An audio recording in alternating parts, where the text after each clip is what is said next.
must attend for everyone. It also freaked me out a bit. Amazing है ये show. जैसे हमारे मोहल्ले में जैसे ब्लास्ट होता है वैसे यहाँ पे देखने मिला। Yeah, it was amazing kind of experience. Welcome to today's special segment at the Nehru Science Center, where we are showcasing the high voltage drama. Yes, we are talking about the high voltage demonstration lab showcased at the Nehru Science Center. As we are aware that without electricity there is no life, and use of electricity in our day-to-day life, like charging of mobiles, using of home appliances, traveling through electric trains, and of course the green transitions in which electricity is playing a bigger role, where electric cars, electric buses are seen more on the road nowadays. So come, let's take you in to watch the high voltage drama at the high voltage demonstration lab inside the Nehru Science Center, which is said to be one of its kind in India. Come, follow me.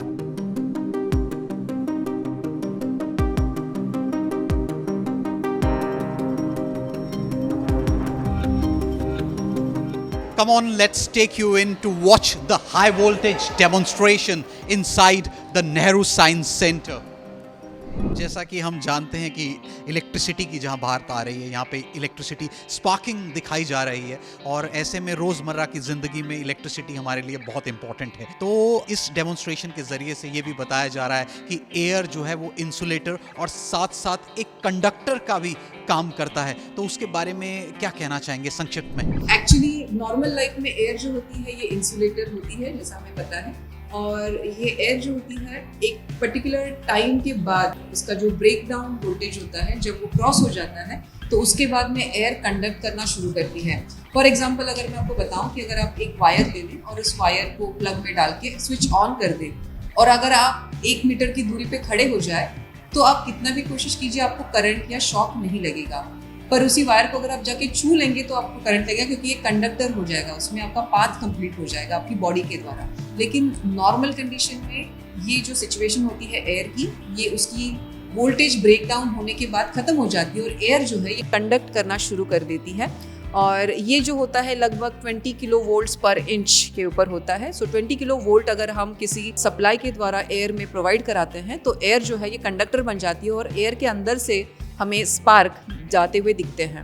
अब जैसा कि आप हमारे पीछे देख रहे हैं, एक ऐसा लैब डेमोन्स्ट्रेशन है जो कि जिगजैग लाइटनिंग प्रोड्यूस करता है, और साथ ही कहा जाता है वो ब्राइटर और वाइटर देन स्नो भी बोला जाता है। ऐसे में मैम सबसे पहले इसका नाम बताइए। इसका नाम है टेस्ला कॉइल। जैसे हमें पता है कि सर निकोला टेस्ला, इन्होंने 1891 में इसका इजाद किया था। निकोला टेस्ला हमें पता है कि जिन्होंने एसी करंट को, अल्टरनेट करंट को तैयार किया था, उनका ये ड्रीम ही था कि हमारी पृथ्वी को डार्कनिंग से, मतलब रात के अंधेरे से बचाना, और वो चाहते थे कि वो वायरलेस ट्रांसमिशन के द्वारा इलेक्ट्रिसिटी को घर घर में पहुंचाए और सस्ते दामों में या फिर फ्री में पहुंचाए। ये उनका ड्रीम था और इसीलिए उन्होंने बहुत ज़्यादा एक्सपेरिमेंट किए, जिसमें से ही उन्होंने ये इजाद किया था टेस्ला कॉइल।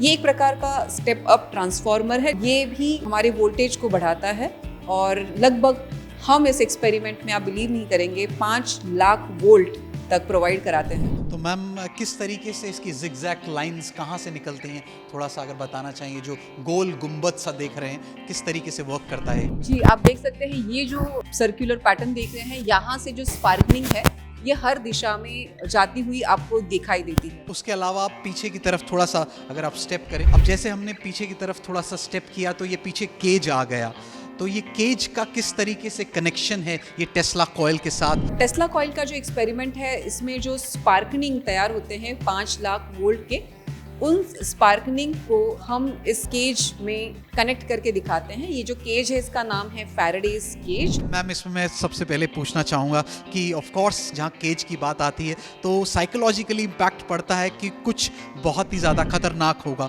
क्या कोई इस केज में जाता भी है और किस तरीके से वर्क करता है? आप देख सकते हैं जो केज है ये ह्यूमन साइज है, क्योंकि हम इसमें एक जिंदा इंसान को भेजते हैं, और ये जो 5 लाख वोल्ट का स्ट्राइकनिंग है वो इस केज के ऊपर दिया जाता है। तो मैम ये अगर आम इंसान की तरीके से देखें तो एक कॉमन सी जाली लग रही है। जी, तो ये जो जाली है आप देख सकते हैं मेटल की बनी हुई है। ये क्या करती है कि जो स्पार्क्स आ रहे हैं इसके ऊपर, इसके चार्जेस इस पूरे जाली के ऊपर मेटल का होने के कारण इक्वली सब जगह पर डिस्ट्रीब्यूट हो जाते हैं, और ये जो चार्जेस हैं ये अंदर जाकर अंदर बैठे हुए इंसान को या इक्विपमेंट्स को हार्म नहीं करते हैं। ये एक बहुत ही सुंदर सी फैसिलिटी है जिसे फैराडे ने तैयार किया था। तो ऑब्वियसली हम घरों में तो ट्यूबलाइट देखते हैं, वहाँ पे रूफ में भी ट्यूबलाइट देख रहे हैं, पर ऐसे में इस केज के ऊपर ये ट्यूबलाइट क्या कर रही है? यूजुअली हमारे घरों में जो ट्यूबलाइट होती है उसे अगर हमें चालू करना है तो हमें एक वायर लेके उसका प्लग जो है ये हमें प्लग में डालना होता है उस वायर को, और फिर हमारी ट्यूबलाइट जलती है क्योंकि हमें सप्लाई देना होता है।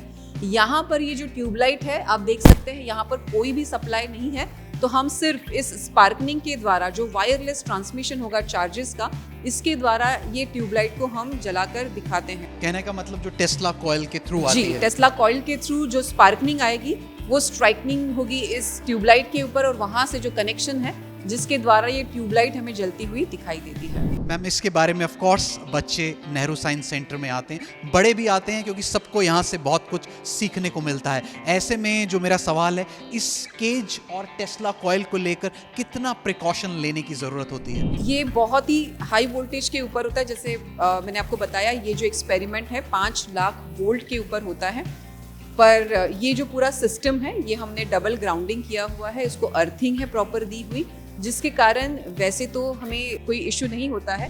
बच्चों, गीली लकड़ी को मत हाथ लगाना, नहीं तो करंट लग जाएगा।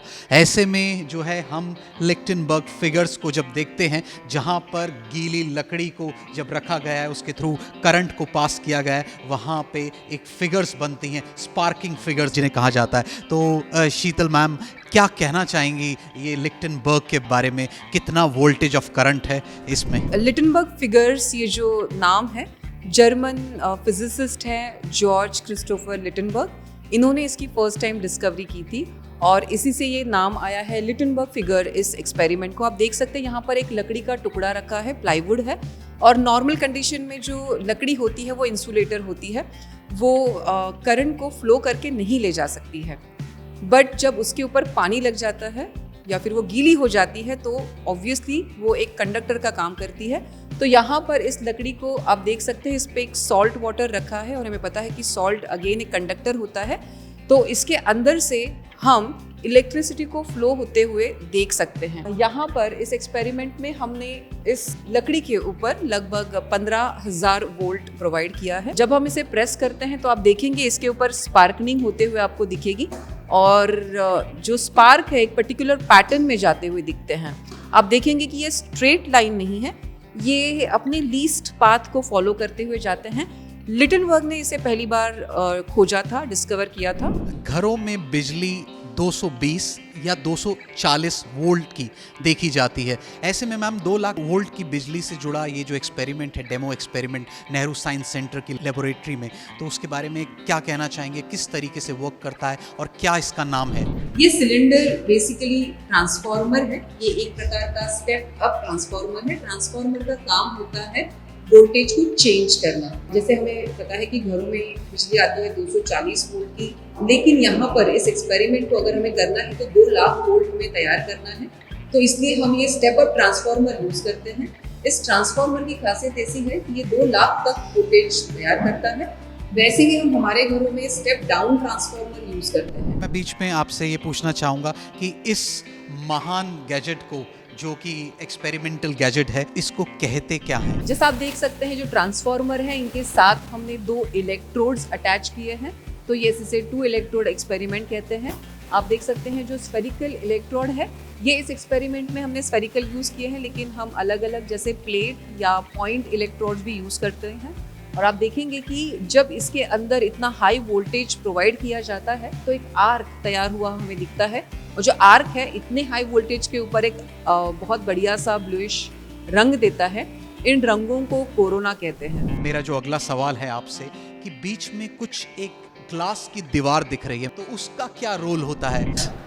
जी, ये जो ग्लास है, हम इस ग्लास को बीच में रखेंगे इन इलेक्ट्रोड्स के, और वापस से वही स्पार्कनिंग इसके ऊपर देखी जाएगी, और एक बहुत ही बढ़िया सा लाइट एंड साउंड का एक शो हम कह सकते हैं आपने देखा यहाँ पर कि स्पार्क जो है ये ऊपर से जंप मार के निकले जा रहे थे वहाँ पर जो अपना पाथ है कंप्लीट करने के लिए।